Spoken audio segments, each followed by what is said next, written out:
Hello, everyone, and welcome back to another episode of the TB&J podcast. With me today is Troy Brittingham. A long time ago, you were Jeff? I still am, actually. Oh, okay. Really? Yeah, I know. It's crazy, right? That's kind of how it works.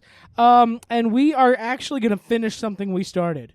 I know, it's crazy. We don't do that sometimes. This is the finale of Star Wars: The Acolyte on Disney+. Let's get into it. TB&J!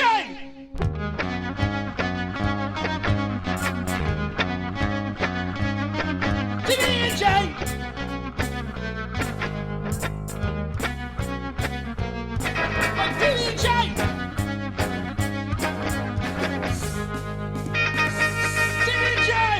I had a kind internet stranger listen to the podcast, and he told me what he thought about it. And he was like, first off, I love your intro. It's so funky and unique and weird, and I love it. And I was like, yep, thank you. So this was not John Fitzwater? It was absolutely not. This was an actual stranger who does not know me in real life. And it was like, yeah, I love my theme song. Anywho, Star Wars: The Acolyte. And then he said the rest of it sucks, right? Like every moment. You know what's funny? The biggest, and I might cut this out, I don't know. The biggest feedback I got from him was I say fucking a lot because it's like a filler word in my brain. Whenever I don't know what to say, I'm just like, oh, the fucking fucking thing, the fucking thing. Mm-hmm. Because I was born and raised in dirty Philly. And I'm trying not to do that anymore, or at least be a little more conscious of it. Anywho, we finished The Acolyte 5, 6, and 7, I think, right? It only had 7 episodes. 6, 7, 8. Whatever. Troy, what'd you think of them? As a whole package, I would... Yeah, why not? As a whole package, I'd probably say thumbs up. For the show? I think for the show, yeah. Okay. I think 7 is the weakest out of this package of three you're watching. We definitely spent too much time in the past in this TV series as a whole, and we did not need to. I feel like they really spoon-fed us every fucking thing that happened. And it's not that like it wasn't done well as far as like looking at it, but it just sucked. I mean, some stuff wasn't done well. I think we can pretty easily say some stuff was not done well. Some stuff was not great to look at, but like I understand what they wanted to do. I just didn't need to be spoon-fed every piece of information in the fucking show. Sure. I pretty much got most of it, other than Soul randomly stabbing the mother for no fucking reason. Yeah, no. Other than, I guess, he assumed that she was already a ghost person. I would describe this as it's a pretty fun ride. All of the action is actually good. Like, every last bit of it, some of the best action Disney's done. I believe one of our common praises for this show on the whole was that when it does a lightsaber fight or something, it's really, really good. Oh, but everything in between drags and sucks. Yeah, and I would say most of it. I don't think everything, but like the writing is definitely not the strongest part in the series. Absolutely not, no. And for one point, because we're doing the whole thing, I fucking hate the ending.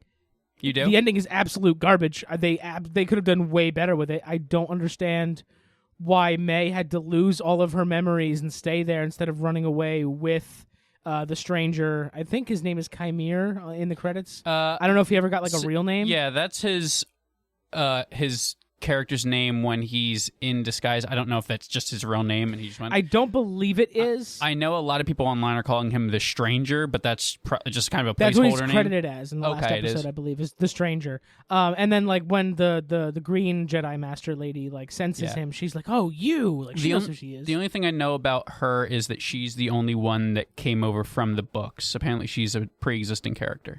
Okay. I mean, also Plagius, probably. Well, sure, yeah. Yep.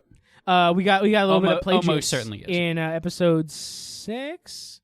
Yeah, because they were leaving. No, that was 8 because I watched 6 and 7 differently, and I watched 8 today. And that was 8. Yeah. You get like a glimpse of this figure, kind of like looking out from the shadows for. Yeah, I want to say 2 seconds. Yeah. But it's definitely Darth Plagius. Right.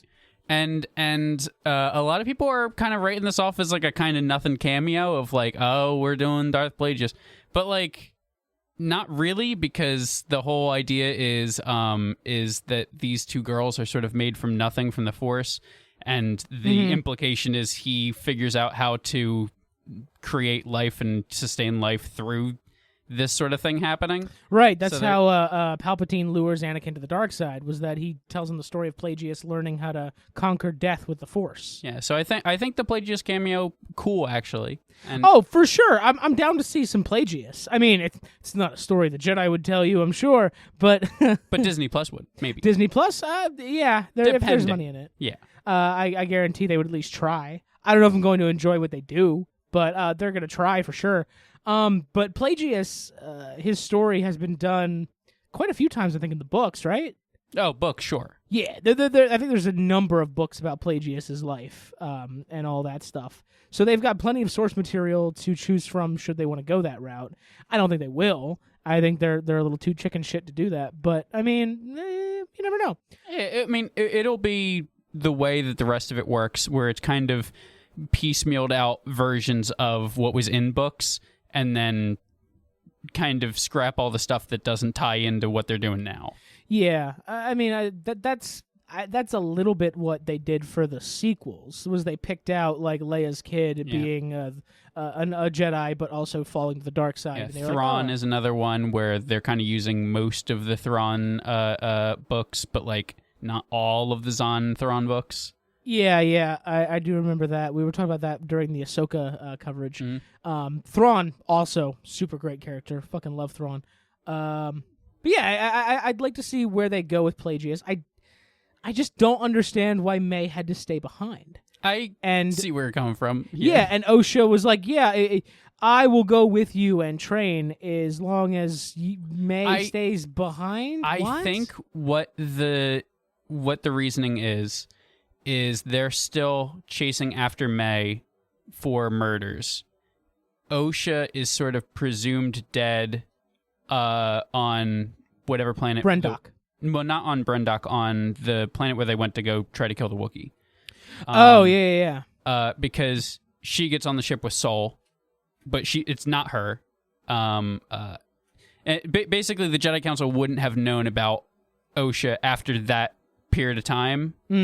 So she sort of disappeared. Maybe not, because then she gets questioned about Osha at the end. So that throws that out the window. Yeah, and the master with the whip, she says like, "You're gonna help me find someone," and it's like, oh yeah, she wants to find, her old master, but I think she also believes Osha's still out there. I don't think she believes Osha is dead. Well, she is more tuned into what's going on than everybody else, and she's lying about it for some reason. Well, of course, because she pinned all the murders on fucking Sol. Yeah. And is letting his dead ass just take all the blame to sweep it under the rug. Yeah.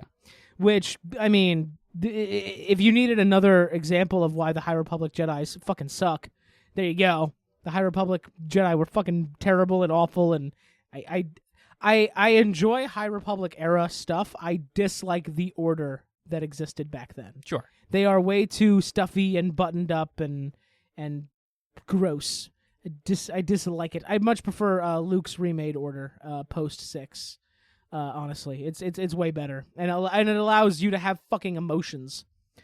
Which my favorite part of all these episodes, right, is her having that discussion with the senator in the last episode. Yeah, and he says Jedi claim to have conquered the one thing that nobody can conquer or whatever, and she's like, no, the Force is for everyone, and we don't conquer it. And he's like, no, your emotions. And I'm like, yes. Yeah, this guy fucking gets it. How does no one else in 9 movies get it except Luke and this guy? Well, the issue is there's a lot of so I think, and even arguably maybe not Luke, since they retconned his whole fucking new Jedi Order. Well, sure, yeah. I mean, that's the Kylo. Retcon is the wrong Kylo. word, Yeah, but Kylo is more of is a character and sort of at the beginning a plot device that's just wiping away the progress of the heroes, essentially. Yeah, you needed someone to put you back to a ground zero where our heroes are the underdogs again, because you can't just hop into the New Republic and the remnants of an empire and like, oh, yep, we're gonna take the story here and we're just gonna crush a bunch of insurgents and punch down on these little fuckers. That'll teach them. That's a good setup for a movie. No, you need to be the underdogs again. And you could have. It's just a different thing. Yeah, instead, it's not even necessarily a worse thing. Let's create a planet that can just destroy entire star systems at once. Yeah. Because it's just the Death Star, but bigger. Yeah. Yep. Do you think? What do you think the next bigger? Well, I guess they did have a bigger Death Star at that point. They just had a lot of small ones. Yeah. Yeah. What's the next one? Stop it. Just stop it. The scale I agree with you, but what if they don't? It got too big and too goofy way too fast, and there's no stakes anymore. Nothing matters. Just stop it. Just You didn't fucking think stop that all the Star Destroyers are going to blow up every planet in the galaxy? No, not even for a fucking second. That's No. interesting. You didn't think that they would just nuke the whole series forever? Nah, for some reason, That's interesting. It's a weird take that you have. somehow, Jeff didn't think it would happen. Garbage. I actually did take notes while I watched these episodes because a lot of things did pop up that made me want to fucking take notes, which I'm not really one to do. Want to take notes, good or bad? Good. Okay. Well, good and bad. Okay. So in 5, we get a backstory on the helmet that the stranger wears. Yeah. And I fucking love it. So the helmet is designed to just completely shut off all of your senses in a similar fashion to the blinding helmets that the younglings wear in the prequel movies, and then I guess the helmet with the blast shield that Obi-Wan puts on Luke in Episode 4. Cut off your senses so that you are forced to use the Force to look around and control your movements and stuff, which on one hand, makes me super, super appreciate his sword fighting in the previous episode even more, because he was doing it mostly blind, except for his connection to the Force. But also, like, that's such a badass reason why your helmet has tiny little slits for eyes, like, and why it's very isolating inside. It's so cool. I did love the explanation for the helmet, and when she puts it on and has that little panic attack, and he has to, like, get it off her, and he's clearly getting, like, mind-controlled in some way as he's trying to approach her. That was all super, super cool. I love the helmet. I love the bad guy. I really do. Yeah, no, I wish they did more fun things with him. I think that he and Soul are the two best characters of the show easily. Easily, yeah. And maybe that's because they're the only ones that are really, like, three-dimensional, other than the girls. Yeah. The girls go through some character arcs, but, like, everyone else kind of stays the same as they did. Like, nobody else changes. Does that make sense? Yeah, no, I agree with that. I mean, the two other characters that were big were Yord and Jecki, and they obviously don't progress as characters. No, they because, died at the mid-season. Yeah, they progress into worm food. Yeah, pretty much. So it's kind of, but, like, nobody else goes through any sort of arc. They don't really have a story. I mean, they're more what's the word I'm looking for? They're more used as devices to tell the story of the world around them. right. It's this show is about those four characters for sure. Yeah, if you're gonna have a giant slew of characters, you know, give them some sort of story other than just using them as devices to tell the story of the High Republic around them. And speaking of, fuck Basil. Basil's so fucking stupid and lame, and I fucking hate him. I knew every single time I've seen him on screen when not watching it with you, I've known that you would be fucking And listen, man, I love Jar Jar, all right? I'm a Jar Jar defender. I'll defend him to the day I die. Basil is fucking useless. Basil is stupid. He catches on that May is really May on the ship. Great. And then when Soul goes to, like, fucking apprehend her and finish the job and whatever, Basil has to step in and fuck it up. Why? Stop it. Why did you tell him she's the bad guy, and now that he's gonna, like, shoot her out of space, you won't let him do it? What the fuck is wrong with you? I also want to throw out an accusation that you're a Star Wars little guy hater, because you also hate Jawas. I don't hate Jawas. I think Jawas are, like, disgusting little creatures, but I love them in universe. They are meant to be. Yeah, that's the thing. I hate them the way Luke hates them, but I love them as a character. Like, when I see Jawas running around in, like, Battlefront 2, and I mean the real Battlefront 2 from, like, 19 years ago. Oh, God. It came out 19 years ago. You'll be dead soon. Jesus Christ, man. Do you know something I don't? Not necessarily. Anyway. Not necessarily? What does that mean? It's fine. Let's do the podcast. You're not in the will, just so you know. What's your Ewok stance? Ewoks are fine. Okay. I don't hate them. When I was little, I remember loving them, and then I grew up a little bit, but I don't hate them. I think they're fine. I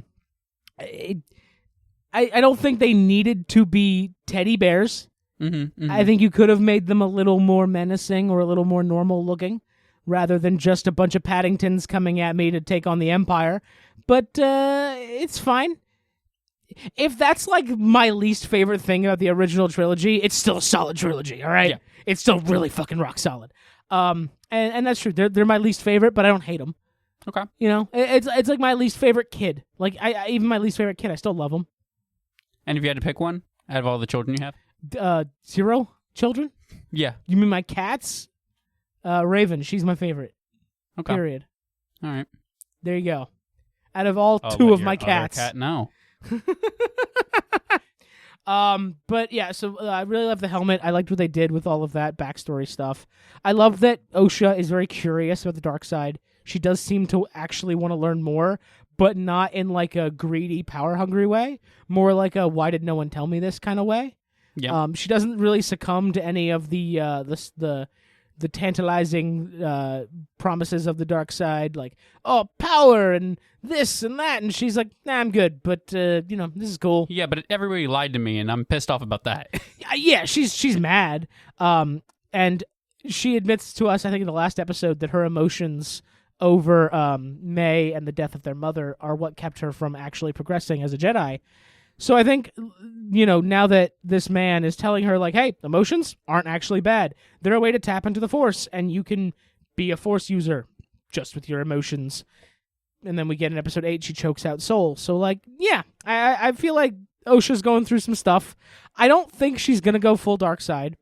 I think she's just going to learn as much as she can from the stranger here before dipping or doing her own thing. I think she's going to end up more of like a gray Jedi, or maybe more of like a Baylan Skull from the Ahsoka series. Sure. Where she's like borderline chaotic neutral, more like complete center of the road.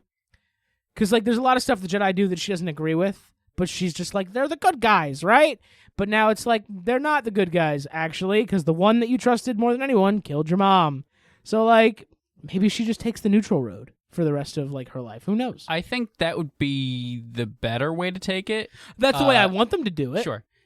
From a cynical standpoint, do you think that they're going to be like, okay, well, if people like this character, then we will have to make her go good eventually? I mean, sure. Everybody wants them to go through like a fucking redemption arc and stuff, but I think she's fine as she is, and she can just be a neutral Force user with a lightsaber, and that'll be completely cool. What would your stance be if they went, no, she's part of the bad guys?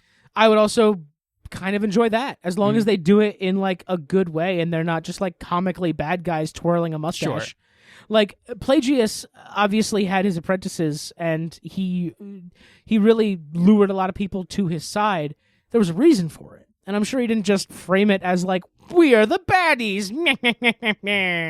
And let me tie this damsel to the train tracks. Like, no, there's a point. There's a reason. Everyone... That wouldn't have gotten you to turn to the dark side? No. You wouldn't have thought about it a little bit? Like, I mean, I would have had the thought. I don't think I would have, Because they do have kind of sick mustaches. Well, most of them were masks. So, like, do they? Actually, do any of them have mustaches? Does Dooku have a mustache? Dooku has a beard. Dooku has a beard. Obi-Wan has a goatee, but he's a good guy. He's a good guy, though. That's like it for facial hair that I can think of. Ki-Adi-Mundi, I think, maybe has a beard. Again, not a Sith. Yeah, Maul, clean-shaven. Palpatine, scrotum face. Dooku, beard. Vader, burn victim. Right. Kylo hasn't hit puberty yet, as far as I can tell. Asajj is completely bald, and then she grows hair when she becomes good. Yeah, that's a weird one. Unless the balding was just the bald look was just a choice when she was a bad guy. But I didn't watch Clone Wars. I couldn't tell you anything there. But I would love to see Osha be like a gray Jedi. Maybe she's like the inspiration for Qui-Gon and Ahsoka way down the line. Even though that would be super retconning some stuff, but Yeah, I don't think she will be. No, who knows, man? Who knows? I'm gonna put my flag in. Don't think it will. Star Wars has been letting me down for my whole life. They might decide to not let me down this once. You never know, man. Well, here's the thing. If I'm wrong about it, there are no consequences. Yeah, that's fair. Episode 6 was the flashback stuff. We got, or 7 maybe. 7 was flashback. Yeah, 6, 7, 8. was on. The I numbered planet. them wrong in my notes. The flashback episode was really, really lame. I find Torben, like, doing anything just to get home to Coruscant extremely out of... I would say extremely out of character. We don't know his character. Sure. We really. just knew he was floating like but Zenyatta like, from Overwatch. If he's like a late teens, early 20s Padawan, and he's doing dumb shit like this, I feel like that would have been weeded out or beaten out when he was a youngling. I don't feel like Padawans do that kind of shit. It felt really out of place for a Jedi in this show. Especially if you're in the High Republic era, where everyone is very, like, buttoned up and proper. You know what I mean? Yeah. I mean, he was afraid of witch magic, but I get it's not really good enough. Yeah, but he wanted that witch Ussie, right? Did he? I don't know. Is that a thing? I don't think we were watching the same show. Oh, wait, were we not? I don't think so. No, I may have been watching a different version. Yeah, no, I think 7 through and through is pretty bad. I think both the flashback episodes are the 2 weakest episodes. For sure. I don't think that this whole... It's still kind of unclear who started the fire, if it was May or if there was a different fire. No, Meg started the fire, but she didn't mean to. Yeah. It was an accident. But even back in episode 3, we were like, well, it would be stupid if she started the fire because that fire spread really fast. And it seems like it just did. It just seems like it was a really fast fire. And then I was like, oh, there's a whole room of dead witches. I wonder who slaughtered them all. Nobody. They were mind controlling a Wookiee, and then when the mind control broke, they died. The Wookiee fight was cool. Yeah, that's what we're saying. Like, every fight scene in this show is great. I loved seeing a Wookiee Jedi fucking go at it. It was so cool. But, like, the resolution of that was Indara curing him and getting his mind free. And then every witch that was mind controlling him, which apparently you need a whole fucking coven to mind control a Wookiee, when Sol and Torben are right there. Seems pretty much not worth it. No. And then you break the mind control and they just die? Like, you die in the game, you die in real life? Is that what happened here? Is it that level of dumb bullshit Matrix nonsense? Mm-hmm. Like, I know Trinity's there, but, like, don't fully go Matrix. Also, Indara, I really loved her after that episode. That's the only, like, good thing that came out of that episode, I think. Mm-hmm. I was like, oh, Indara's not, like, a terrible Jedi Master. She's just, you know, willing to help Sol cover up some dirt and stuff so that he can take Osha back to the temple. Okay, cool. Yeah, I think so you were saying that, like, I think we're coming off as action good, writing bad, and I think it's a little bit more complicated than that. It's a little more complicated than that, but if you were to boil it down to a strict, like, internet talking point, sure. I feel like that's kind of where it's at. I think action very good. I think writing bad when it has to do with any of the backstory. I think a lot of the current middle kind of stuff was pretty good. I think the ending was a little sloppy. I don't know if I would say the ending was, like, fully bad, but it's not good writing necessarily. No, it's not. None of it made sense to me in the moment. Like, you could have just left and let the Jedi have their scapegoat. Mm-hmm. When the Jedi are showing up and Sol is like, yay, reinforcements, the stranger says, oh, they're not here for me. Like, I was like, oh, he knows. Yeah. I don't know how he knows, but he knows that, like, she's going to pin this on Sol. She knows that, like, that's what their get out of jail free card. And they could have just leaned into that a little more. The stranger could have been like, we can leave now, and they will pin all of this on Sol. Let's go back to my cool-ass planet with all the water and rocks and Plagius and go learn weird magic. Old man in the cave. Yeah, and let's all go learn some magic. Just ignore the weird old man in the cave, and we'll all be good. Yep. So, 6, all right. 7, bad. 8, Plagius the Wise, super fucking great. Sure. All the fight scenes, super fucking great. Seeing Osha bleed a crystal in a lightsaber in real time was fucking amazing. Can I hit you with a take that I have had? I thought that the retcon of bleeding crystals was always super dumb, and I didn't understand why it was necessary for it to be like this edgy sort of crystal thing. What was it before the bleeding crystals? It was like red crystals, or they made fake crystals, or whatever. It wasn't like I never really understood why they needed to do a whole thing of like this is why the bad guys have red lightsabers. And then I saw it on the screen, and I was kind of like, oh, it kind of changes my entire opinion. I actually think this is pretty cool. So this is actually only the second time we've ever seen a crystal be bled, ever. The first being the one-armed fucker from Star Wars Jedi Survivor. Sure. Yeah. Mm-hmm. So there's a video game series, Star Wars Jedi Fallen Order, and then the sequel, Jedi Survivor.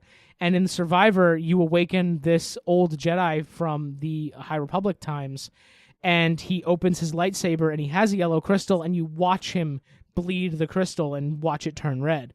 And it was really, really cool watching it happen in the video game because we'd only heard about it before. It was seen once in a comic book from Vader's perspective of like him bleeding his own crystal.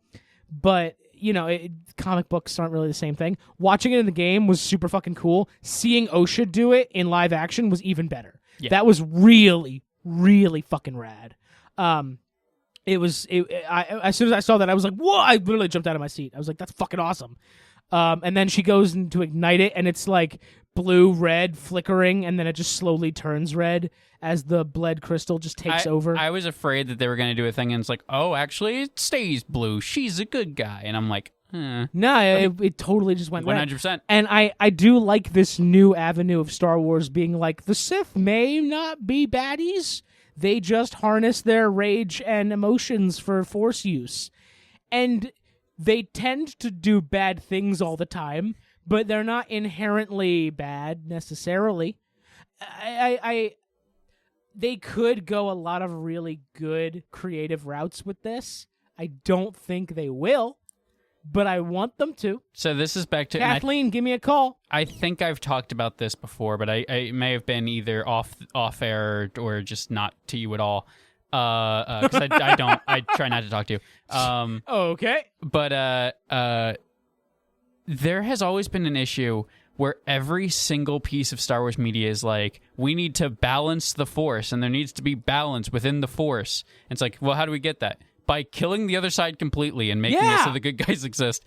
And then Last Jedi comes along, and Last Jedi has these two characters, and they're both like, fuck all this, fuck the Jedi, fuck the Sith, let's team up and maybe do something. And then they're conflicted, and then they kind of go their separate ways because Kylo doesn't fully commit to it, and he's like, no, let's just do the evil thing.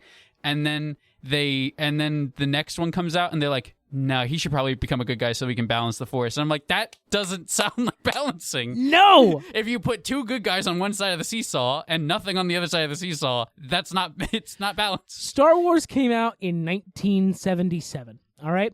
Ben Kenobi, played by Alec Guinness, told us that Force must be balanced, all right? I feel like for the last, what is that, Troy? Almost 50 years now? Just about. They've been telling us to balance the Force, and not a single motherfucker has done it except Rian Johnson, and the universe almost unanimously hated him for it. Yeah, but he hates Star Wars, so. Yeah, this is what I heard. Yeah, fine. Fuck all those people. Who cares? But you have a chance here. It looks like you're laying some breadcrumbs to be like, we can balance the Force a little, and I know what's going to happen because this is a prequel. They went back so far that I know what's going to happen, and I know Plagueis dies, and I know in 100 years none of this is going to matter because it'll be Phantom Menace time. Sure. And then we're going to have an unbalance to the Force again. And I think it would be... But the only motherfucker in 50 years that knew to balance the goddamn Force was Luke Skywalker. And he did a really fucking good job of it. Read the goddamn books that came out after 6. Luke Skywalker balances the Force and teaches every Padawan that their emotions are not to be feared. You don't suppress them. You embrace them. You have them. You let them flow through you, and you learn how to healthily channel them into what you do. And being good is not a matter of what side of the Force you use. It's how you use it. Lightning, choking, whatever, not inherently terrible. It's how you use them. Well, choking, sure. Grip, I guess, would be a better descriptor. That, he does choke a Gamoran guard in Return of the Jedi. Sure. Wait. Yeah, Luke does. When he first walks into to Jabba's palace, he chokes one on the way in. He does. Yeah. I don't remember that. Mm-hmm. I'll have to rewatch 6. But even so, like, Luke understands, like, the Force is not something that you should lock off sections of, because that doesn't help anybody. It just makes things scary, and you don't understand them anymore. And then when they do finally come along, because somebody's going to use them, you forget how to defend against them. And I do really, really want them to balance the fucking Force for once. I don't think we're ever going to see it again, because they ended 9, and that was it for the saga, as far as we know. Sure. And you can't balance the Force in the past for more than a few years. Because so much of it is just very strict timelines. I would even be kind of on board if there was also a theme of people keep coming close, and like there's like a main character that tries to do it for a second and then like dies, or something happens and they change their perspective or something like that for the worse. Or like if there was some sort of like acknowledgement that this is what should eventually happen, but the series needs to keep going, so eventually it gets fucked up. But it doesn't feel like somebody's actually trying to do the thing at all, and it doesn't feel like the writers understand that. Like, it feels like like the same argument that we're having at all of the fictional characters is also what we're having to the writers. Right, exactly. And that's kind of my whole point of this TV series as a whole, is that it has nuggets of good shit in it, but it is so deeply flawed throughout that they would need like a crazy good writing staff for season 2 to save the ship, and I don't think it's going to happen. I think this is going to be like one of those little flashes in the pan. We might get a season 2, but I don't think we're getting a 3. Well, I was actually going to ask that. Here's my 2 questions. One, what for I guess from a scale from 1 to 10, how much do you want a season 2? 5, 6. I'm 5, pretty 6? indifferent right now. Okay. I think I'm a little bit more than that. I think I'm more like a 7, 8. I actually would want to see. I like these characters a lot, and I think that there's stuff you can do with them. I do too. My lack of enthusiasm is just that I don't think they're gonna do anything fun. Sure. I think they could do something fun. I think that there's. They could. Yeah. No. I mean, we're in agreement there. Okay. I think that I'm just. I think that if they come back and they don't do something fun, then I'll go, oh, okay, that's lame, and then I'll just move on to the next thing. And then my follow-up question is, how likely right now would you say a season 2 is? That's a good question. It's hard to say because streamers don't publish like their viewing metrics and how many eyeballs watch the show and how many minutes it's streamed. They only announce it when it's like really cool, groundbreaking records, or like really big numbers or whatever. Like we talked about for Fallout, apparently it was like the most watched streaming show in the world for a week or two, and then within its first month, I think it was like 1 billion minutes watched of Fallout across the world. Like they announced stuff like that because it makes them look good. You're not going to say Acolyte's doing shit, right? Sure. And that's the problem with the streamers with their private metrics. It's not like the Nielsen ratings where we know how many people watched it. That said, it's still Star Wars. You put out Star Wars stuff, people are going to watch it. There's always that little corner of Star Wars fans that just watch everything, no matter how many times it breaks their hearts and ruins them, like us. It's me, yeah. Yeah, that's us. Yeah, that's us. And to be fair, we have been rewarded a couple times. We got the first 2 seasons of Mando. Yep. Ahsoka was really good. Yep. What else in the last 10 years was really good? I mean, I like Last Jedi, but... No, Last Jedi's good. I said 10 years. So 2014 would have been... was that 14? I thought it was... No, 14 would have been, Rise of Skywalker. No, the one before that. Force Awakens. Yes, thank you. Jesus Christ. Force wakes up. The Force Awakens from its snap. Force with CP. Little EP Force man. No. If they do manage to right the ship and do a really like kick-ass season 2, I'm all in. I don't think that they could. I don't. Okay. I feel like it has the same problems that the gap between Halo season 1 and season 2 had, where it's like you could do some cool stuff as long as you're willing to like pretend this stuff never happened and write it off in between seasons. or have it there for a second in the first episode and then just like shoot it into space. And then you have it get canceled anyway. Well, yeah, And the problem is with Star Wars, you can't shop it around later. Yeah. Once that's canceled, that's fucking done. Disney's not gonna fucking do nothing with that, and they're not gonna let you touch it. I would like to see a season 2. If we don't get one, I'm not gonna be sad. Okay, I can see that. On the whole, I think this series is like a C. I think that's a completely fair rating. I think if we're doing letter grades, I'll go. If you want stars, it's like a 3, maybe 3.5 out of 5. Yeah, I think that's perfectly fair. Yeah. Yeah, I'm gonna go C+, just because I think so I'm you're a like bit... right in that 3.5. Yeah. Again, when it hits, it fucking hits. 100%. Episode 5 is really, really cool. 8 is really, really cool. 100%. Except for when they have to rely on the writing. Yeah.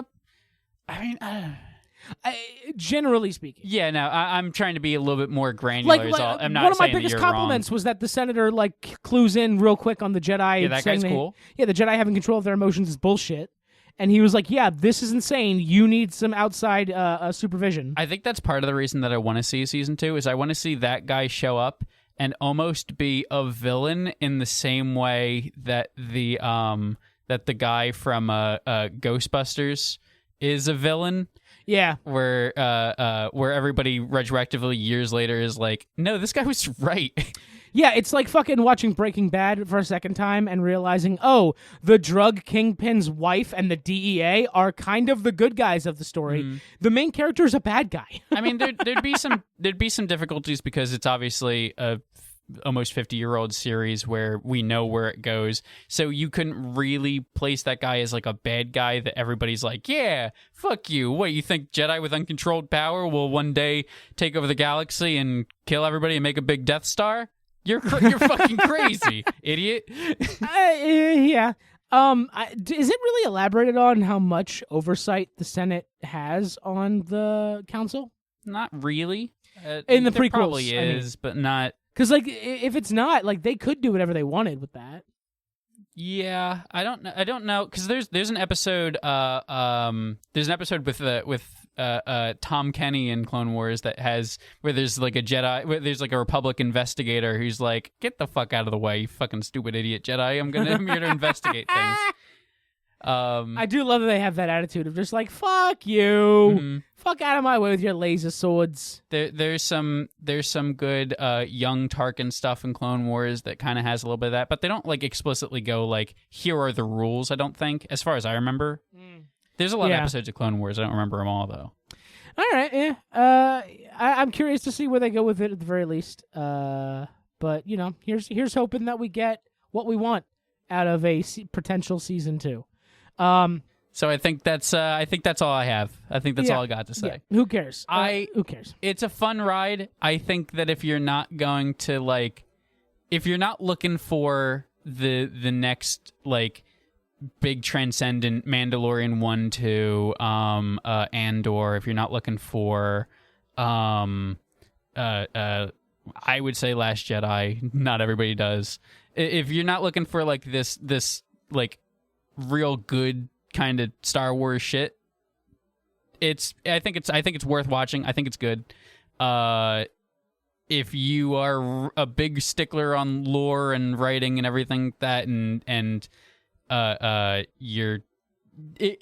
if you're really, really anti them taking some liberties, I don't think that you're gonna like it. Is my whole yeah. I mean, we spoiled everything, so I don't know who's listening to this afterwards, but you know what I mean. I was letting you have your moment. All right, that concludes this episode of the TB&J podcast. I will be coming back at you next week with the finale of House of the Dragon Season 2 with my other co-host, D. And Troy, you and I will be coming at these lovely people sometime next week with Batman the Caped Crusader. Okay. And possibly other stuff, depending on if we can get the movies or not. Perhaps a Borderlands in there? Or? Borderlands is not this weekend, but weekend after. Okay. We got Borderlands coming up, and Harold and the Purple Crayon is coming out. Yeah. I might drag you to see that. Okay. You don't know this. I have a very big soft spot for Harold and the Purple Crayon. Uh-huh. But did you see the trailer? No. But It's- it doesn't matter. It's not what you think it would be. It doesn't matter. All right. It doesn't matter. All right, thank you all for listening. Bye-bye.